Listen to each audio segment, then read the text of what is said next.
चंद्रपूरमध्ये गणपती विसर्जन मिरवणुकीत माजी मंत्री सुधीर मुनगंटीवार यांनी डीजेच्या तालावर ठेका धरला। त्यांच्या या नृत्याचा व्हिडिओ सोशल मीडियावर व्हायरल होत आहे।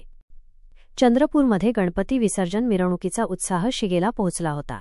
यावेळी माजी मंत्री आणि भाजपचे ज्येष्ठ नेते सुधीर मुनगंटीवार यांनी कार्यकर्त्यांसोबत मिरवणुकीत सहभाग घेतला। मिरवणुकीत डीजेच्या गाण्यावर वातावरण पूर्णपणे भक्तिमय आणि उत्साही बनले होते। याच उत्साहात मुनगंटीवार यांनी स्वतःला रोखू शकले नाहीत। त्यांनी कार्यकर्त्यांसोबत डीजेच्या तालावर ठेका धरला। त्यांच्या या अनपेक्षित नृत्याने उपस्थितांमध्ये आणखी उत्साह संचारला। कार्यकर्त्यांनी त्यांच्या या नृत्याचा व्हिडिओ कॅमेऱ्यात कैद केला आणि तो लगेच सोशल मीडियावर व्हायरल झाला।